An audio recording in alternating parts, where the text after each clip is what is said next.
오늘 본문 말씀을 가지고 헌신이라는 제목으로 말씀 나누길 원합니다. 헌신의 사전적인 정의는 바칠 헌, 몸신, 그래서 몸을 바친다. 근데 이제 몸을 잘라서 드리는 건 아니고요.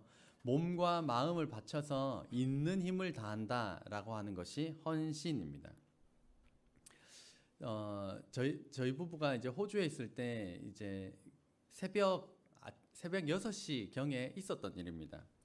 그날도 제가 일을 하고 있었기 때문에 출근을 하려고 하는데 이게 그 모래사장이 그렇게 깊지 않은데 야트막한 모래사장에 차 바퀴가 빠져가지고 출근을 못하던 상황이었습니다. 그래서 이렇게도 해보고 저렇게도 해보고 도저히 되지가 않아가지고 이거 어떡하나 막 이렇게 진땀 빼고 있는데 갑자기 지나가던 그 외국인이 한 명 오는 겁니다. 그래서 그 외국인은 저한테는 외국인인데 그 사람한테는 제가 외국인입니다. 그래서 지나가던 외국인이 또 이제 Do you need my help? 이러면서 도와줄까? 그러길래 도와달라고. 그러니까 갑자기 지나가다가 가방을 벗어놓고 난 다음에 이 차를 빼려고 막 장비 있나 막 물어보고 장비 꺼내가지고 삽 같은 걸로 막 바닥을 막 파고 모래를 막 파고 나무 주워와가지고 밑에 막 대가지고 해봐 그러면서 한참 땀을 뻘뻘 흘리면서 도와줘가지고 차가 이제 모래사장을 이렇게 나왔던 적이 있습니다. 이렇게 나왔었는데 그 사람이 뭐 특별히 뭐 보상 같은 걸 바라지도 않고 이 이름도 모르고 연락처도 모르고 얼굴도 희미합니다 지금. 그래서 그렇게 하더니만 그냥 가버렸습니다. 후다닥 제 갈 길을 가버렸는데 저에게는 그 사람이 천사 같은 존재였습니다. 진짜 어떡할지 모르는데 그 사람이 와서 도와주었기 때문입니다. 저에게 너무 감사한 일이었던 터라서 헤어질 때 God bless you, 하나님께서 당신과 함께 하시기를 축복합니다 라고 그 사람이 먼저 말했는지 제가 먼저 말했는지 아니면 진짜로 말한 적이 없는지 뭐 이런 것도 잘 모르겠습니다. 근데 그렇게 참 아름답게 미화되어서 제 마음속에 남아있는 기억이 되었습니다. 이게 그 외국에서나 있는 말인 줄 알았는데 한자성어에도 사자성어에도 이런 말이 있더라고요. 1일 1선이라고 해서 하루에 한 가지 착한 일을 한다. 이게 1일 1선이라는 사자성어입니다. 이것은 아는 사람에게 점수 따기 위해서 하는 것도 포함되겠지만 그것은 조금 낮은 수준의 단계일 것입니다. 제가 경험한 정말 이름도 모르고 얼굴도 모르는 그 호주 사람이 저에게 아무도 바라지 않고 그냥 하루에 자기가 그 착한 일, 선한 일을 행했던 것처럼 모르는 사람에게도 우리가 할 수 있는 일입니다. 오늘 본문에는 선행을 통해서 예수님께 칭찬받은 한 여인이 등장합니다. 오늘 이 본문을 통하여서 우리에게 말씀하시는 하나님의 음성을 경험하는 저와 여러분 되시기를 주의 이름으로 축복합니다.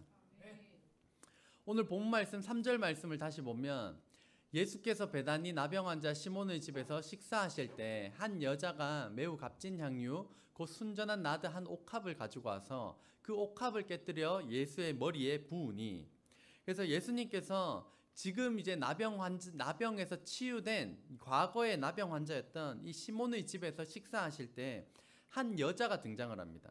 이 마가복음에서는 한 여자라고 하였지만 요한복음을 참고해서 보면 이 여자가 마르다와 나사로의 동생 마리아라는 것을 명시하고 있습니다.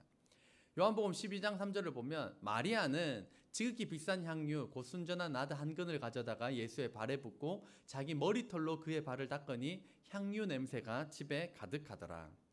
그래서 마리아가 매우 값진 향유를 가지고 와서 깨뜨려서 예수님께 붓습니다.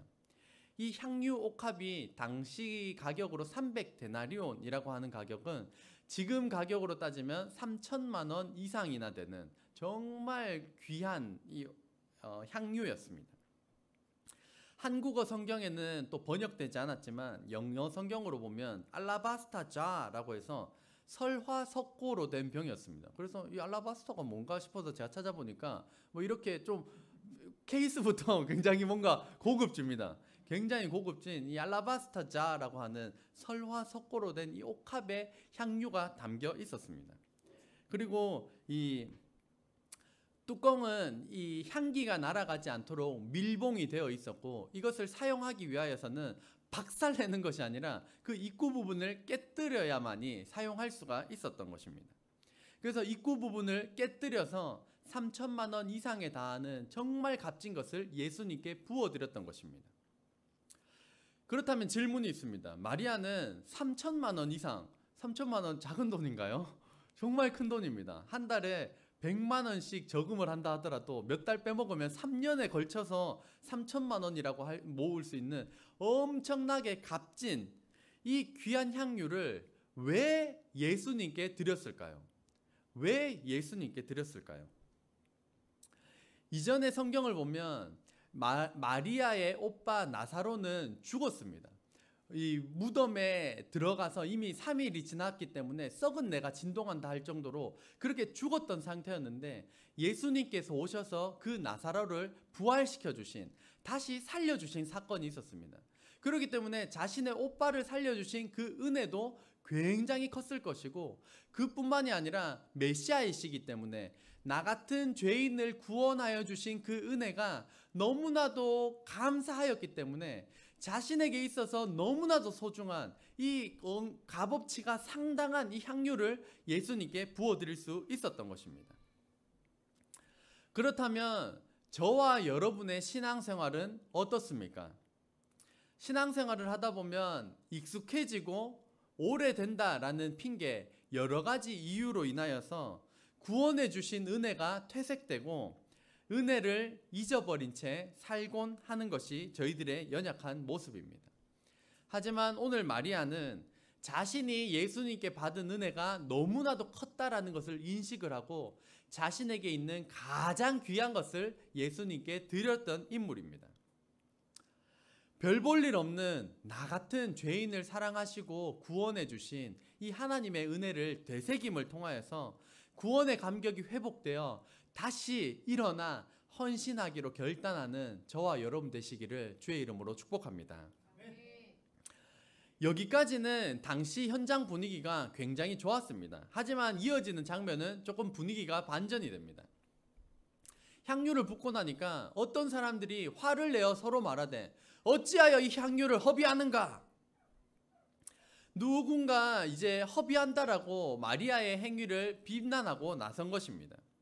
이게 누구인지 마가복음에는 그냥 어떤 사람들이라고 되어 있지만 요한복음을 참고해서 보면 제자 중 하나로서 예수를 잡아줄 누구입니까? 가룟 유다. 가룟 유다라는 사람이 지금 이 허비한다라고 하는 것을 주동해서 분위기를 몰아가고 있는 사람이 가룟 유다다라고 성경이 명시하고 있습니다. 네, 오늘 곰곰이가 굉장히 찬양을 열심히 하는데요. 혹시 밖에 무슨 일이 있는지 한번 확인해 주셔도 좋을 것 같고요. 뭐가 없는지 잡혔는지 누가 왔는지 잘 모르겠습니다. 그래서 이 비난을 할 때 이 향유를 300데나리온 곧 3천만 원 이상에 팔아서 가난한 자들에게 줄 수 있었겠도다 하면서 이 마리아를 책망하였다. 이 책망이라고 하는 것을 영어 단어로 보면 이제 rebuked harshly라고 해서 굉장히 가혹하게 꾸짖고 비난했다라는 것을 알 수 있습니다. 그러니까 왜 지금 향유를 허비합니까? 아깝네, 아까워. 정말 쓸데없는 짓을 했어. 이 귀한 향유를 저 옆에 내가 허비했어, 낭비했어 막 대놓고 가혹하게 비난하고 있는 장면입니다. 그런데 분위기가, 이 장면이 굉장히 묘한 이유가 있습니다. 지금 이 마리아가 이 향유를 바닥에 부었나요? 바닥에 붓지 않았습니다. 실수로 깨뜨렸나요? 실수로 깨뜨린 것도 아닙니다. 지금 일부러 자신에게 가장 귀한 것을 가지고 와서 입구 부분을 깨뜨려서 누구에게 부었습니까?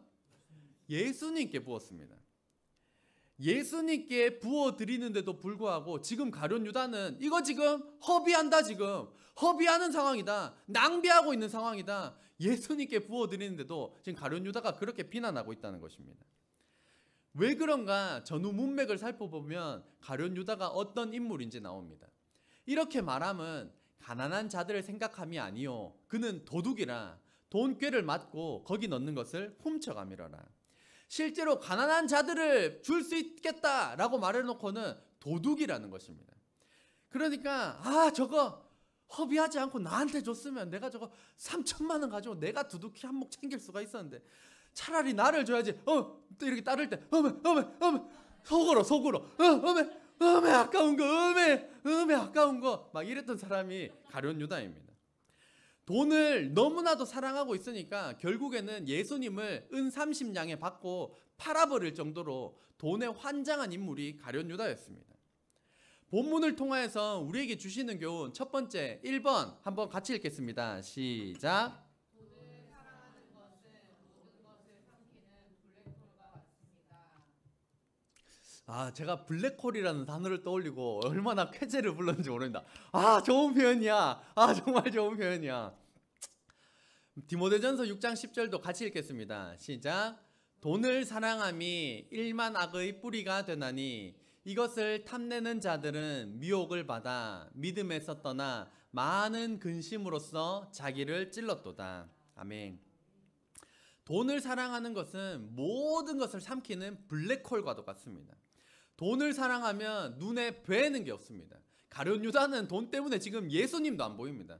예수님이 그거 뭐고 지금 허비했어. 저거 내가 가졌어야 되는데 이 세상은 돈 때문에 부모도 죽이고 자식도 죽이고 배우자도 죽인다는 이 안타까운 소식이 뉴스를 통하여 심심찮게 전해집니다.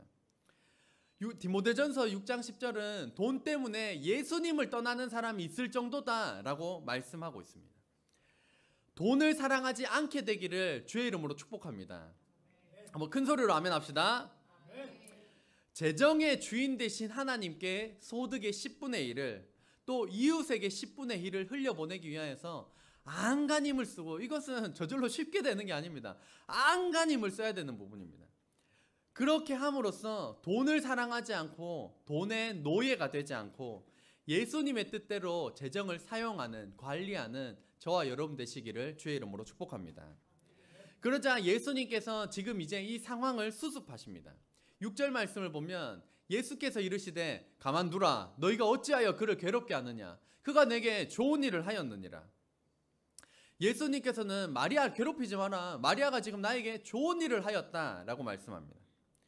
마리아가 잘못된 일을 했다면 예수님께서 책망하셨을 것입니다. 하지만 지금 상황은 예수님께서 괜찮다고 하시는 상황을 돈에 환장한 사람들이, 특히 가룟 유다가 잘못됐다라고 비난하고 있는 장면입니다. 그래서 본문을 통하여서 우리에게 주시는 두 번째 교훈 2번 같이 읽겠습니다. 시작. 예수님의 기준과 세상의 기준이 다릅니다. 그렇기 때문에 예수님을 믿는 저와 여러분 그리스도인들은 말씀을 통하여서 예수님의 기준을 알기 위하여서 힘써야 되는 줄로 믿습니다. 저희 그리스도인의 정체성을 간단하게 표현한 것이 몇 가지가 있습니다. 첫 번째, 그리스도인의 정체성 첫 번째는 유신론을 믿는 사람입니다. 유신론이 무엇인가요? 같이 읽겠습니다. 시작. 신이 있음을 믿는 것, 신이 있다라고 믿는 사람이 우리 그리스도인의 정체성 중에 하나입니다. 그런가 하면 두 번째, 유일신론입니다. 같이 읽겠습니다. 시작. 수많은 신이 있는 것이 아니라 성경에 나오는 삼위일체 하나님만이 유일한 신임을 믿는 것, 이것이 우리가 가진 정체성입니다. 일본은 이 범신론이라고 하여서 모든 것을 신이다. 그래서 일본에는 1억 개 이상의 신이 있다라고 말할 정도로 모든 것을 신으로 여기는데, 우리 그리스도인들은 수억 개의 신이 있는 것이 아니라 성경에 자신을 계시하신 삼위일체 하나님, 이분만이 신이시고 유일하신 신이시다라는 것을 믿는 것이 우리 그리스도인입니다.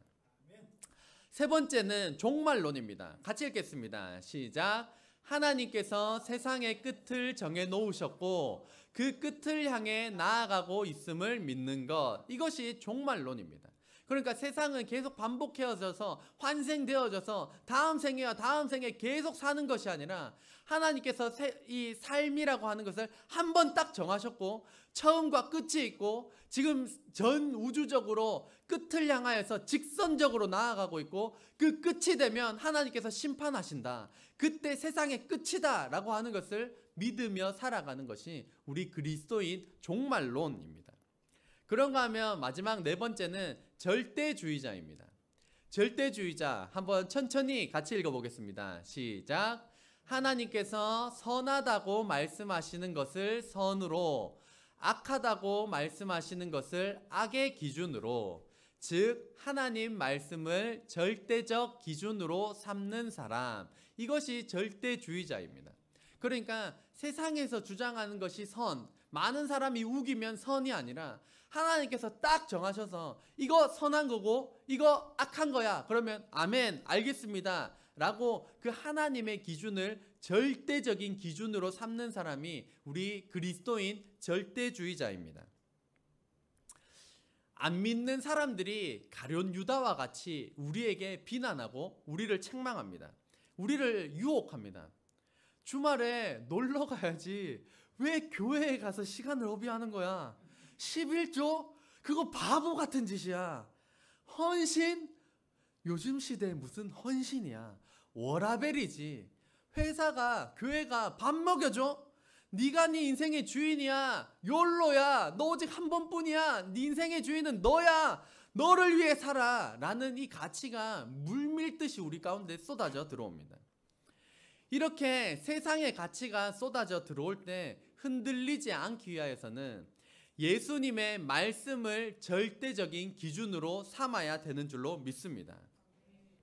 그래서 우리는 절대주의자, 예수님의 말씀을 선과 악의 모든 기준으로 딱 놓고 변하지 않는 것, 이것이 절대주의자입니다. 지금 세상의 기준이 변하고 있습니다.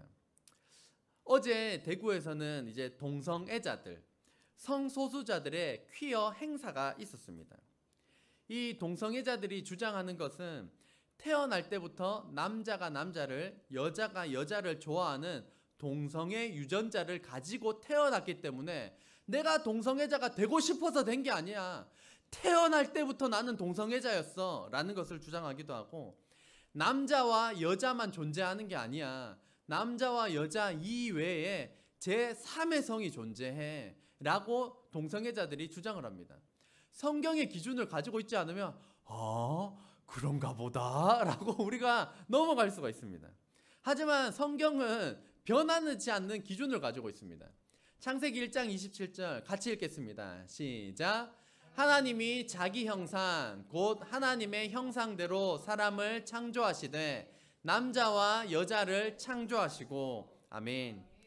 하나님께서 사람을 창조하실 때 남자와 여자로 창조하셨다고 말씀합니다.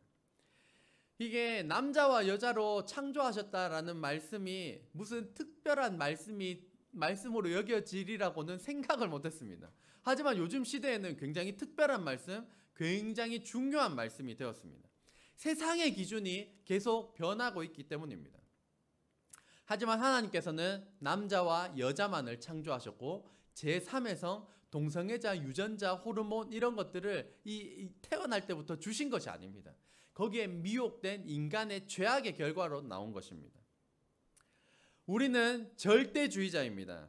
하나님의 말씀을 변하지 않는 절대 기준 삼는 그리스도인 되시기를 주의 이름으로 축복합니다. 계속해서 말씀을 읽으면 7절 말씀을 보면 가난한 자들은 항상 너희와 함께 있으니 아무 때라도 원하는 대로 도울 수 있거니와 나는 너희와 항상 함께 있지 아니하리라.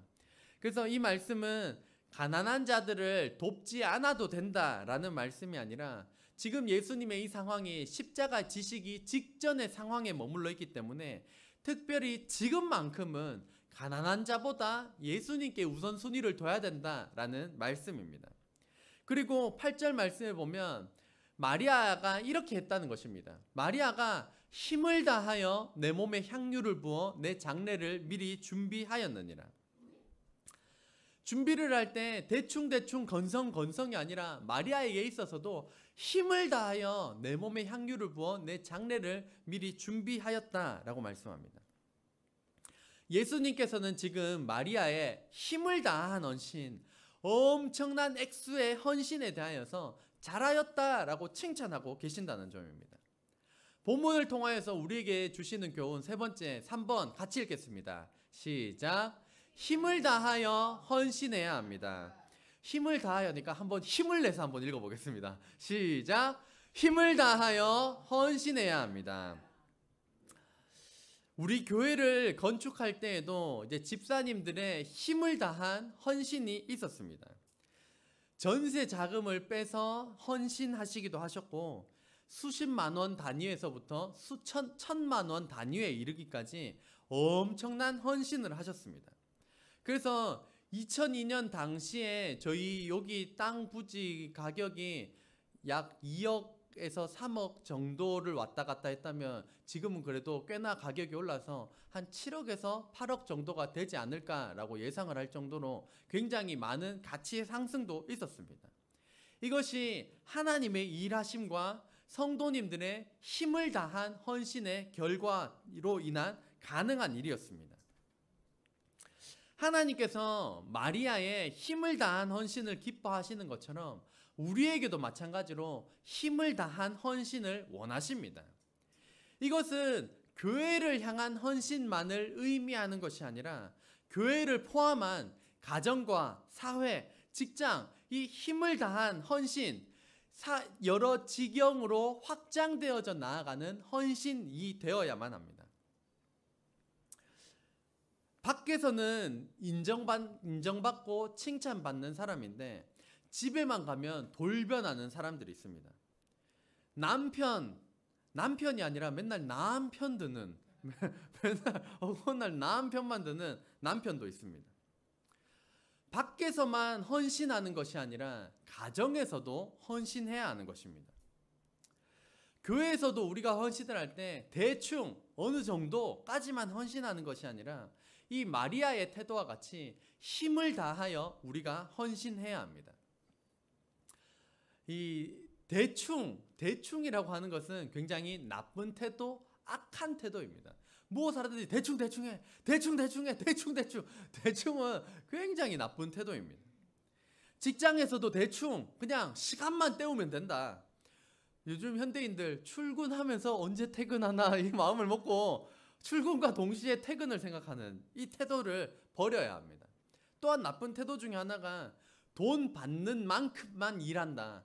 내 월급 요까지 거 이만큼밖에 못 받는데 내가 무슨 헌신을 하냐고. 요만큼 받는 거 요만큼만 일하면 된다고. 돈 받는 만큼만 일하면 된다라고 하는 이 낡아 빠진 생각, 그리고 비성경적인 이러한 생각들을 버려야 합니다.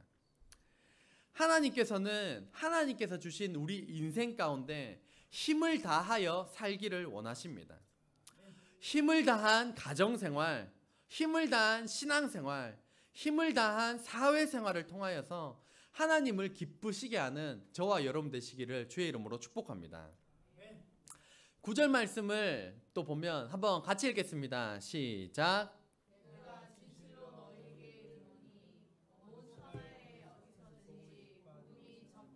곳에는 이 여자가 행한 일도 말하여 그를 기억하리라 하시니라. 아멘. 이 힘을 다한 엄청난 헌신에 대하여 예수님께서는 복음이 전파되는 세계 방방곡곡마다 이 여자가 행한 일도 말하여서 이것이 기억될 것이다 라고 말씀하고 있습니다. 이것은 곧 우리에게 하시는 말씀입니다. 우리의 자그마한 헌신부터 힘을 다한 헌신, 이것은 무의미한 것이 아니고 수포로 돌아가는 것이 아닙니다. 하나님께서는 저와 여러분의 지극히 작은 헌신, 또한 힘을 다한 헌신까지 모두 기억하시고 하늘의 상급으로 쌓아두시는 분인 줄로 믿으시기를 주의 이름으로 축복합니다. 작은 교회를 섬기시는 것 하나님께서 굉장히 기뻐하시리라 믿습니다. 또한 사역자와 성도님들을 힘을 다하여 보이는 곳에서 보이지 않는 곳에서 섬겨주시는 것, 이 헌신을 하나님께서는 기억하십니다. 결론입니다. 돈을 사랑하지 않고 말씀에 절대적인 기준을 세우며 교회와 가정과 사회를 향하여서 힘을 다한 헌신을 통해 하나님을 기쁘시게 하는 저와 여러분 되시기를 주의 이름으로 축원합니다. 기도하겠습니다.